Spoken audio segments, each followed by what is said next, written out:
Et quelqu'un va dire, mais on a déjà fait beaucoup de formations sur la vision et tout. Mais nous ne sommes pas là pour faire formation sur la vision. Je suis là, nous sommes là pour interroger vraiment. Est-ce que vous avez une vision? C'est seulement une visionnaire qui peut attendre 356 non, rejets, pour atteindre un seul qui va dire oui, 356 ans. Et aujourd'hui, on parle de l'icône, on parle de milliards. Combien entre nous ici ont déjà eu 356 rejets? Levez votre main. Combien? Ok. Combien parmi nous ici, il y a 2 semaines, 1 mois et tout, vous avez dit, vous savez, cette histoire-là, je n'en ai marre. Je ne fais plus. Non, ne soyez pas à chose, on est entre nous. Au moins une fois cette année, vous avez dit, j'abandonne. C'est pas possible. Levez votre main. Et on est bon compagnie, mes amis. Mais applaudissez-vous, les entrepreneurs. Vous savez, vous avez entendu ce que mon professeur, éventuellement mon pasteur, mon vice-président et tout, nous a dit ce matin que l'entrepreneuriat n'est pas pour les garçons. Ce n'est pas pour les gamins. Hein? Donc, tout commence par la vision. Vous pouvez voir un besoin. Mais si ce n'est pas dans votre vision de s'engager dans les besoins ou de résoudre des problèmes que vous voyez autour de vous, vous pouvez vous lancer dedans. Mais à un moment donné, c'est capote. Donc je vous dis une petite chose par rapport à cette dame qui a le micro dans ses mains. Je m'appelle Tokuboy, comme vous le savez. Mais je n'étais pas un entrepreneur quand j'ai commencé ma carrière. Je suis un juriste de formation, un diplomate par carrière. Et je vous assure que la seule raison pour laquelle je suis dans cette salle avec vous, c'est parce que j'ai une vision. Un seul. Pour voir une Afrique qui bouge avec ses propres ressources. Donc, c'est la seule raison pour laquelle, après d'avoir fait tout ce que je veux au niveau de local, national, international, j'ai décidé que bon, je vais faire une retraite un peu active, mais je ne savais pas que ça va devenir trop actif. Et c'est ça qui fait qu'aujourd'hui, cette juriste qui tremble quand elle voit le chiffre qui dépasse 10 000, parce que je n'arrive pas à calculer, bien, à devenir business angel certifié par d'autres compagnies importantes, est un mentor, coach et tout, formé par John Maxwell, ce qui est je fais partie des premiers 500 dans le monde entier qu'il a formé pour continuer ce message de vision, culture, leadership. Et John Maxwell me dit quelque chose et je vais vous répéter ça ici. Que quand on parle des leaders, n'importe où, on ne parle pas de quelqu'un parce qu'elle est devant ou il est devant. C'est parce que la personne là a une capacité de s'influencer lui-même et par ça, influence les autres. Donc, on a dépassé la période où, à chaque fois qu'on demande à un entrepreneur, qu'est-ce que tu as besoin? Ben, j'ai besoin d'argent. Parce que plusieurs personnes ont reçu l'argent. Mais qu'est-ce qu'ils ont fait avec? Vous connaissez quelques personnes, non? C'est pas vous. Ouais. On connaît les entrepreneurs qui ont eu des subventions. Ils ont acheté une nouvelle voiture. Les hommes, ils ont trouvé une deuxième femme, hein, ou un deuxième bureau, comme nous avons l'habitude de dire. Il y a ceux qui ont commencé à changer leur costume. Pourquoi? Parce que l'argent là est venu facilement et ils n'ont pas de vision.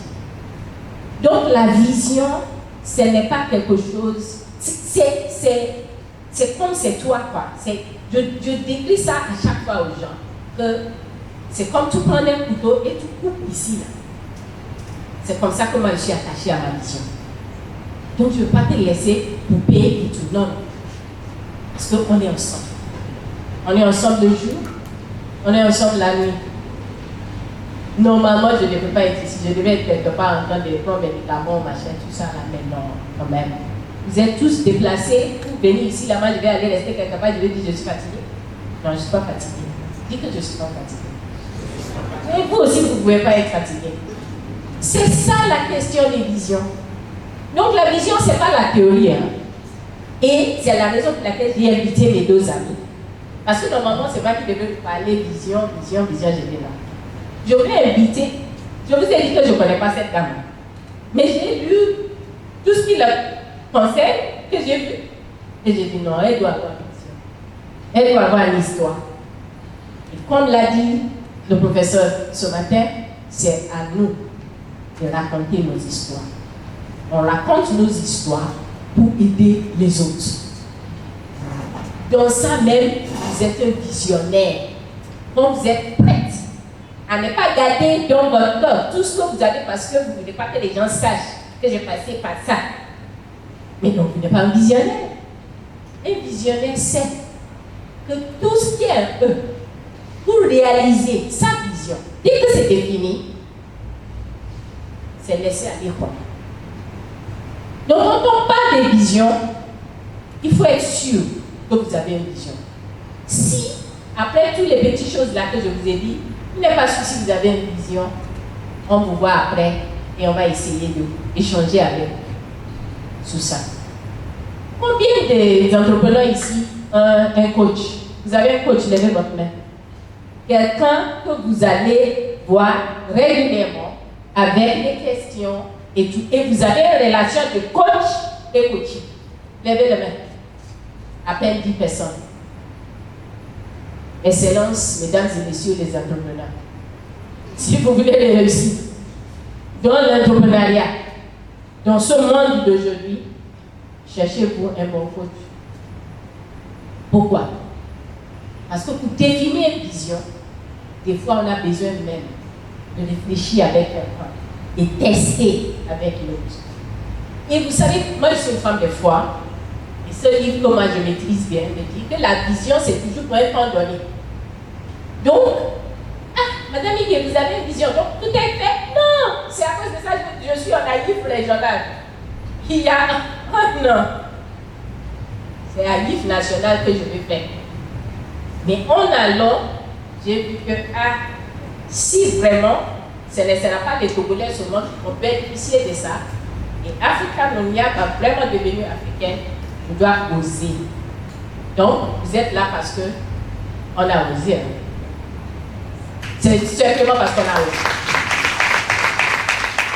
On a osé parce que plusieurs d'entre vous viennent des pays qui étaient en difficulté. Peut-être même toujours en difficulté. Nous-mêmes ici, avec la grâce de Dieu, on gère. L'économie mondiale ne dit pas tout. Mais dans ce problème, comme je vous ai dit, que même dans le Covid, Éco-Village était né. Pour ceux qui étaient là-bas hier. C'est simplement parce que ma vision ne me lâche pas, ne me laisse pas dormir. Donc si vous avez une vision, c'est votre numéro 1 ami. Et je vais vous donner un exercice à faire. Chaque fois que vous vous découragez, surtout les femmes, prenez votre miroir et parlez avec votre meilleur ami. Cette personne-là est dans votre miroir. Ce n'est pas le sorcier des villages qui vous poursuit. Non, ce n'est pas eux. C'est le fait que votre vision n'est pas bien nourrie qui fait que, à chaque fois, on pense, quand la vision est bien assise et vous êtes en train de travailler sur ça, vous allez vous rendre à moi. Je vous fais tous ces faire-là pour faire quoi? Pour vous dire que d'abord, comme j'avais dit tout à l'heure, une vision, ce n'est pas quelque chose qui commence aujourd'hui et finit demain. et ne mélange pas les activités avec la notion de vision. Ah, Madame Igué, maintenant vous avez fait un IF régional, donc c'est fini? Non, ça c'est un événement, c'est une activité. C'est un jalon. J'ai en train de préparer des vies. Le village d'entrepreneurs. Pourquoi? Parce qu'on a vu que les entrepreneurs que nous sommes, on pense qu'on peut entreprendre et on va aller au-delà de là où nous sommes sans une capacité de vraiment intervenir avec un avocat juridique. Maîtriser bien nos impôts, organiser bien nos structures et même avoir un soutien psychologique s'il le faut. Donc, il y a des choses, la vision c'est comme un phare.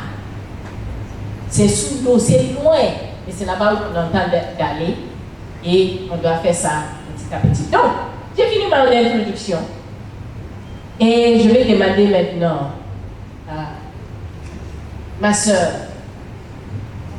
Fatoumata. Vous avez entendu mes petites explications de ma compréhension de vision, mais dans votre trajet là, c'est comment? Bonjour à tous, je m'appelle Fatoumata Keita, je suis entrepreneur. Mon entreprise s'appelle Zeganesso, malienne. Nous avons une unité de production de jus, sirop, confiture, savon. Nous faisons aussi les accessoires, mais tout est à base du Zeganais qu'on appelle la tube du désert en français. Son nom scientifique s'appelle le Balanites egyptiana. Alors, dans notre cas, ce que nous pouvons dire, c'est avoir une vision, c'est important. Ça te permet de pouvoir, de savoir où tu vas pour atteindre ton objectif. Si on n'a pas de vision, vraiment, ça ne va pas aller loin du tout. Donc c'est important pour un entrepreneur d'avoir une vision. Voilà. Merci beaucoup, Fatoumata. Je vais passer la parole à Eric. Moi, d'abord, je suis Eric Agokou. Je suis promoteur de Choco Togo, qui fait du chocolat au Togo. Et la première entreprise qui réellement révolutionné la filière cacao. Parce qu'avant 2015, il n'y avait pas la filière cacao. On n'exportait que du cacao. On cultive le cacao chez nous, on le sèche, on le fermente et après on envoie. Et ceci depuis 1884. Depuis 1884, on a commencé ça au Togo. Et nous sommes les premiers réellement à essayer de changer la donne. Et surtout, quand nous voulons parler de vision, de comprendre que le cacaoculteur cultive le cacao. Il est celui-là qui donne la saveur, l'arôme du chocolat, mais lui-même n'en mange pas. Maintenant, vous voulez changer une telle situation. Là, vous dites non. Pourquoi pendant plus d'un siècle, nos parents font la même chose? Nous voulons changer. La vision, c'est quoi pour moi? La vision, c'est une image que j'ai. C'est-à-dire que je vois un cacaoculteur en train de souffrir. Et moi, je me dis, je voudrais tout faire pour changer cette situation et voir en tant que, pas des gens qui sont des victimes, mais des gens qui peuvent apporter un plus. Donc, faire du cacao, du chocolat chez nous, c'est réellement transformer le nom du Togo.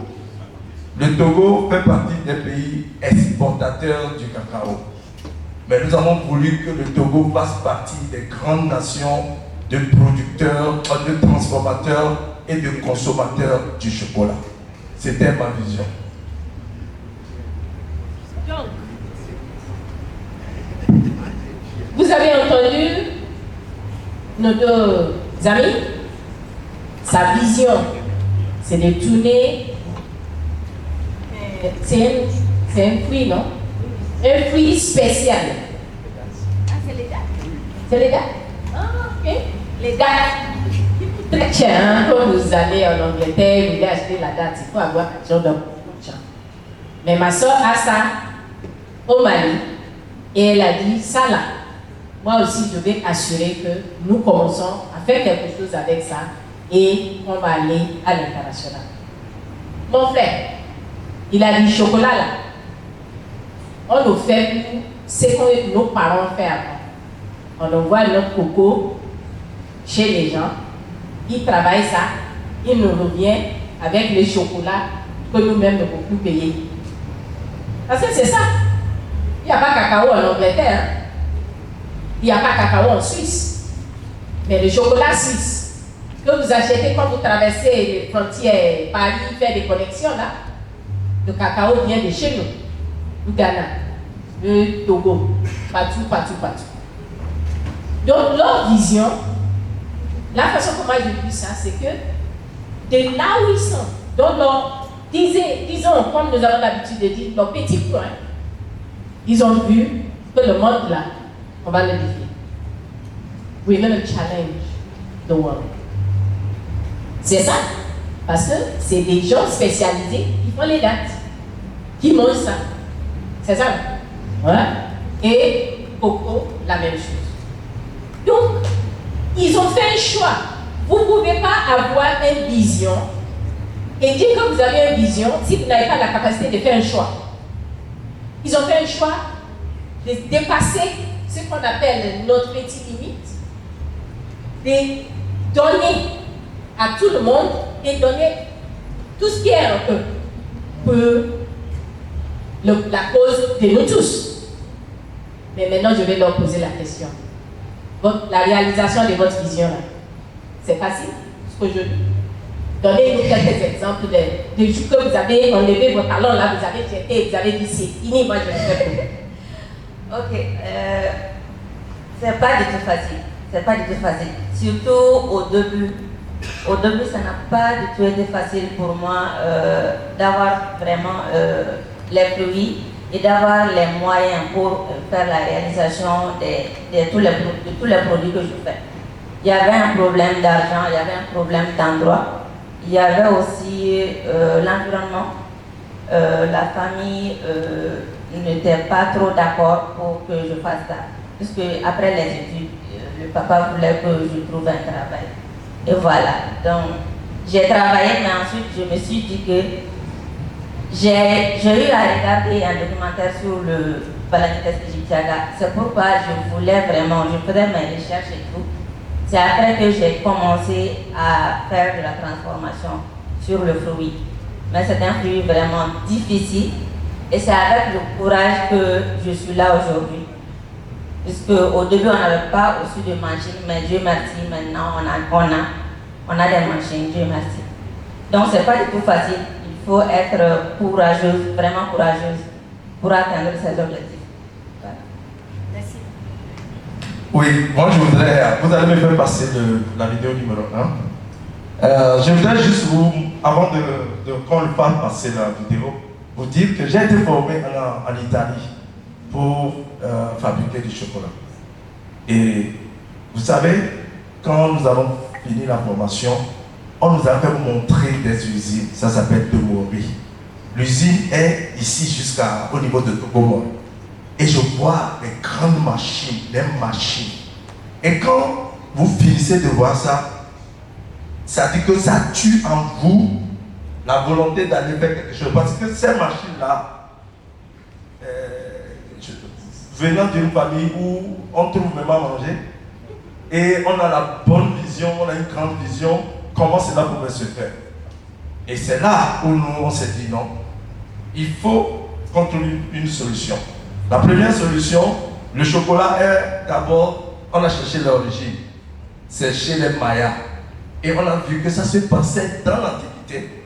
Et ils ont des méthodes qui le font. Donc nous sommes allés chercher sur Internet. Mais nous sommes allés au Mexique pour apprendre comment eux ils le font. Et je me suis dit oui, ça c'est bon. Je vais vous montrer comment nous avons commenté notre entreprise. Le numéro 1.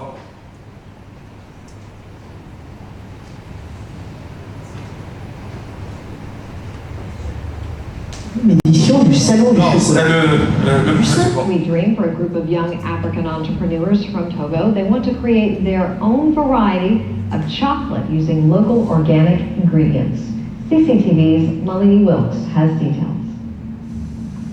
In a rustic open-air kitchen in the tiny West African nation of Togo, Pascalina Kakpo is patiently working toward her vision of creating a world-class brand of chocolate. À ce moment, je suis en train de décortiquer les fèves. At the moment, I'm shelling the cocoa beans. You need to shell it to get to the nut inside, as you can see. But well before that, you need to roast them before you shell them. Bien avant le décortiquage, il faut la torréfaction. She and her partners are among a group of young Togolese who traveled to Italy last year through a program designed to empower African entrepreneurs. In Italy, they learned to make chocolate from a paste, but back home they had to improvise, starting with whole beans that they roasted and shelled by hand. Now they control the whole process from beginning to end. Nous étions encore obligés d'exporter les pâtes de cacao. So how come we had the cocoa beans, yet we still had to import the paste? So we arrived at the last decisive stage where we can produce ourselves our own cocoa paste in the quantity we want. Nos pâtes en quantité voulue. The candy called Choco Togo is sourced locally and produced sustainably. It's 100% organic. We haven't removed anything from the cocoa. It's just the pure cocoa that we work with, and all its nutrients that we can rediscover in our chocolate. Ici, dans notre chocolat. Je pense que nos frères et sœurs. I think our brothers and sisters started to produce chocolate with our cocoa. It's a good initiative, one to be encouraged, and we should definitely consume Togolese chocolate. It's a real pleasure. C'est vraiment un plaisir. Cocoa is Togo's second largest export after coffee. While Choco Togo is not a global brand name yet, it's winning fans for its vision of creating a top-notch product using homegrown resources. Malini Wilkes, CCTV. Quand moi-même je regarde une vidéo comme ça fait 10 ans.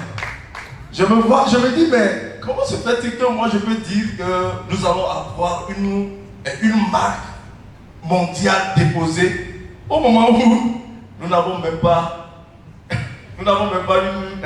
une machine pour pouvoir faire ça. Je voudrais vous dire que pour pouvoir arriver, quand vous avez une vision, et si cette vision vous prend, vous ne pouvez pas dormir. Et il y a un adage qui dit, une vision sans action n'est qu'un rêve. Si vous avez la vision et vous n'agissez pas, ce n'est qu'un rêve. C'est en faisant ça. CCTV est venu le plan parce qu'on a osé. Vous avez vu, on a fait, si vous permettez, 5 minutes, je vais donner un exemple de ça. Juste quand nous avons fait le chocolat, on a réussi, on s'est dit que on peut vendre du chocolat. Là où nous avons loué là-bas, c'était un centre que nous avons pour les enfants. Et on fait le sport et les jeunes, et c'est à l'intérieur. Donc, on a loué ça par mois, 100 000 francs. Et puisque nous avons voulu commencer, nous sommes allés voir les gens qui vendent le cacao. Et ils nous ont donné 300 kilos. On dit on va leur payer lorsque nous aurions fini de faire le salon. Donc, nous avons pris ça. Donc, ça veut dire que même la matière première, on l'a payé sans avoir payé. Et nous sommes allés maintenant négocier au Palais des Congrès. C'est là où on veut faire salon pour montrer notre produit. Et Palais des Congrès nous dit on doit payer 100 000 francs par jour pour avoir l'espace et faire le salon. Nous avons dit on va faire parce que quand nous allons vendre notre chocolat, nous pouvons payer ce truc-là. Nous avons fait le salon. On n'a même pas vendu plus de 25 000 francs pour 3 jours. 300 000. On a fini. Là où on a loué, on doit payer le loyer. On n'a pas pu payer premier mois, deuxième mois. On nous tend un document de préavis de sortie. Puisqu'on n'a pas pu payer, puisque l'argent on l'a utilisé. Et cet argent, c'est ça qu'on avait cru que si on a fait le projet là, nous allons réussir. On a échoué. Et ils nous ont renvoyés. Donc, nous étions sortis de là. Et vous savez où on a continué le projet? Dans ma maison. Avec ma femme, elle va au travail. Donc, de 7 jusqu'à 7h30, elle quitte la maison à 7h pour être au boulot à 8h. Donc 7h30 jusqu'à 8h, à partir de 8h, notre cuisine, c'est notre factory. Et à partir de 16h, toute l'équipe, nous arrangeons tout et nous laissons la place à madame parce que c'est son bureau, quand elle revient. Donc, mais pendant un an, on faisait ce travail, même en 2015 ça. Mais je veux juste, peut-être on va voir un petit truc de quelques minutes de la deuxième vidéo pour voir au moment où nous faisons le chocolat dans la cuisine. C'était en ce moment-là qu'on faisait un show quelque part. Et je voudrais qu'on voit juste une minute de cette vidéo-là. On coupe, après on peut le laisser pour que si vous avez envie, on va vous donner le site pour que vous puissiez avoir plus d'informations. Le courage, résilience. 6e édition du Salon du chocolat. Du 5 au 7 février, Bruxelles a fondu sous du chocolat à l'occasion de la 3e édition du Salon du chocolat. Au fil des années, l'aventure de Sylvie Douce et François Janté fait son chemin et pour la première fois de l'histoire de ce salon, un pays africain, le Togo, est à l'honneur. Le pays est représenté parmi les 70 participants à la coopérative Choco Togo qui a connu un succès phénoménal. Nos parents ont toujours exporté, mais ils n'ont jamais transformé. On nous a appris que pour faire le chocolat, il faut vraiment de grands investissements et ils n'en ont pas. Donc nous avons percé le mystère, nous avons trouvé que c'est faux. Notre présence ici vaut la peine parce que déjà nous sommes en train de montrer ce qui manque à ce salon et nous sommes les seuls à présenter ce que le salon n'a pas. Si nous prenons le monde des producteurs, nous voyons que ils sont des gens qui produisent le cacao, mais qui n'ont jamais produit le chocolat. Et nous avons déploré cela chez nous. Mais lorsque nous venons aussi au salon, nous avons apporté des cabosses de cacao. Et nous avons compris quand nous présentons ça aux gens, qu'est-ce que c'est? Les gens sont étonnés, ils se demandent c'est quoi. Ce qui veut dire qu'ils mangent du chocolat, mais ne savent pas à quoi cela sert ou bien d'où cela vient. Donc notre participation vient vraiment joindre ces deux mondes pour que ceux-là qui mangent du chocolat soient aussi informés de comment ça se produit le cacao et ceux qui produisent le cacao soient aussi informés de comment le cacao est transformé en chocolat. Des 25 000 visiteurs du salon, le stand Togo, on a vu défiler la totalité ou presque. Un chocolat doit être travaillé à une certaine température. Et pour un pays africain, ça doit être très compliqué de pouvoir avoir une température constante dans le chocolat. Les gens ne savent pas d'où vient le chocolat. Les gens pensent que le chocolat, c'est une tablette de chocolat. Voilà, c'est ça surtout. Et c'est vrai que c'est intéressant de faire connaître aussi à nous autres ce qu'est le chocolat à l'origine. Je pense qu'il y a une sensation très différente et plus différente des supermarchés. C'est très bon et très fort. C'est ça. Voilà. On peut défiler cette vidéo après. Mais nous sommes à ce niveau où nous disons, ça ne suffit pas d'avoir une vision. Vous avez vu une jeune dame qui était là-bas avec son truc, qui fait les choses là. Ça, c'est l'une des deux cofondatrices, c'est ça, de Choco Togo, deux dames. Ils travaillent avec, ensemble, ils travaillent. Et jusqu'à aujourd'hui, ils sont ensemble. Ils n'ont pas trouvé une raison pour se séparer des petites bêtes. Oui, moi je voulais aller, il est parti, Si vous avez une vision, quand même, il faut être prêt à aller jusqu'au bout. Même s'il y a des difficultés, les relations sont importantes. Relationships matter. Mais si l'entrepreneur, et je reviens vers le thème de notre forum, si l'entrepreneur même n'arrive pas à se connaître et dit, moi, j'ai des forces, j'ai des faiblesses, j'ai des a priori, mais pour réaliser ce que je voulais faire là, j'ai besoin, lui, ou elle, ou quelqu'un d'autre, qui peut me compléter pour qu'on aille devant. Dans cette salle, je suis sûre que 98 des participants dans cette salle sont des fondateurs seuls de leurs entreprises. CEO, managing director, comptable, médecin, commerciaux, quoi d'autre? Et nous sommes tous des CEO. C'est ça, non? Oui.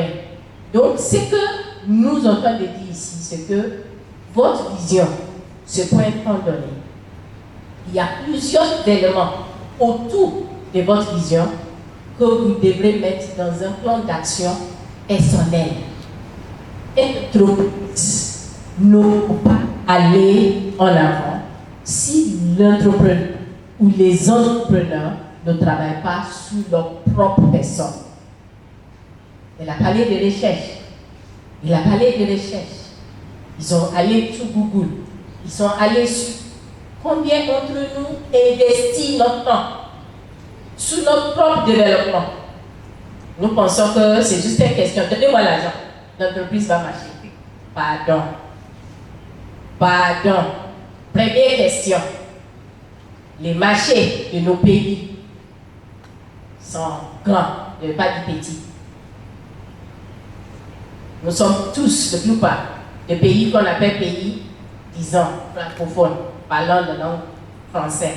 Mais le langage de business n'est pas français, hein, cher ami, malheureusement. Donc, c'est-à-dire quoi?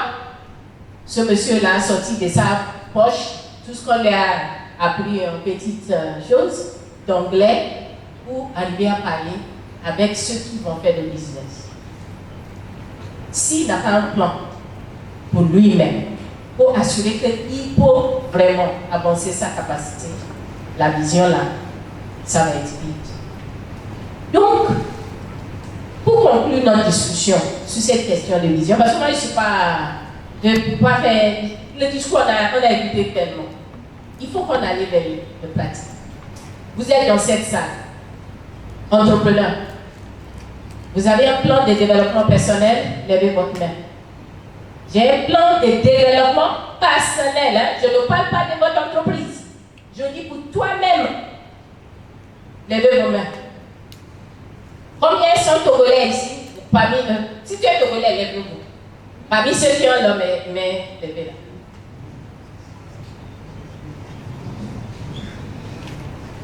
Please look round. Ça, c'est les Togolais qui ont suivi les formations sur le développement personnel. Oui ou non?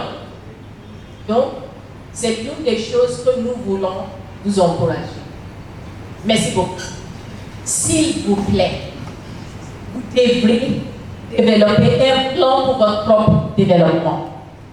Il y a un Égypte qui vient d'arriver quand on était. Je crois que je l'ai contacté, elle me dit, Mam, je ne peux pas arriver hier, mais je vais arriver le lendemain.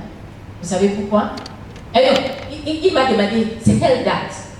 Je lui ai donné la date. Il a dit, ah donc c'est bon.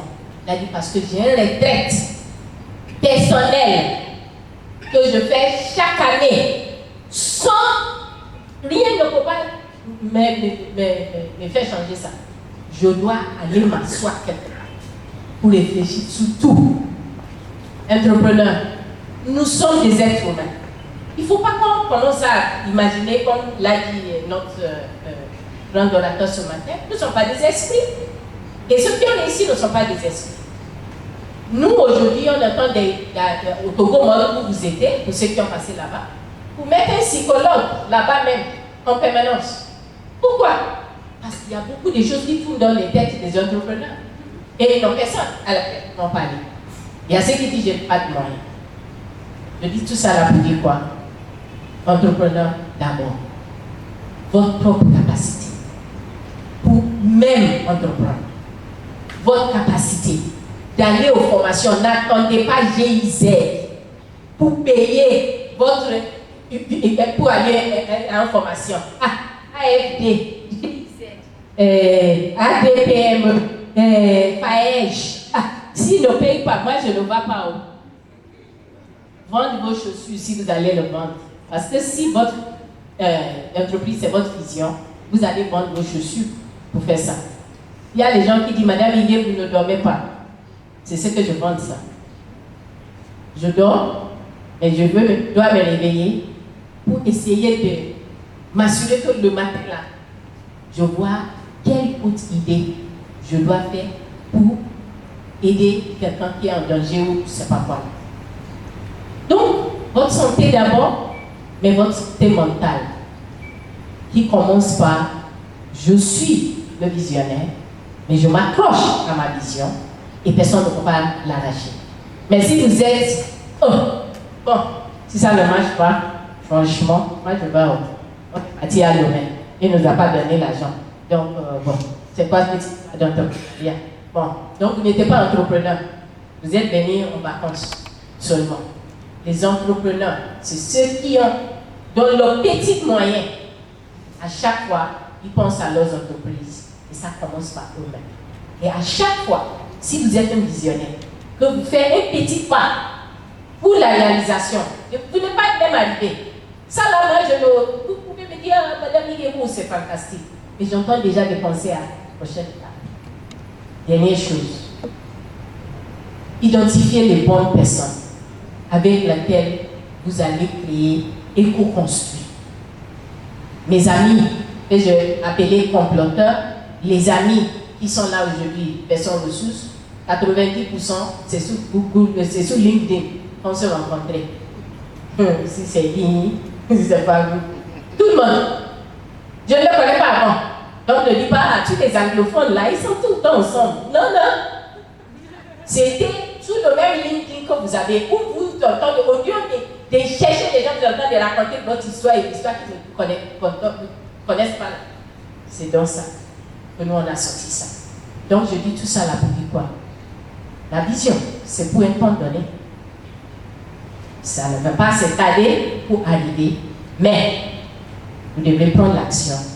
Et c'est la chose la plus importante.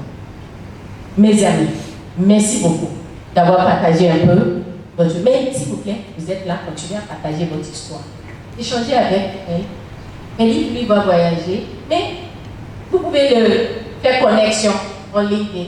Il a le temps, il va vous répondre. Parce que comme moi, il sait que l'Afrique là, on doit le faire bouger. Merci beaucoup.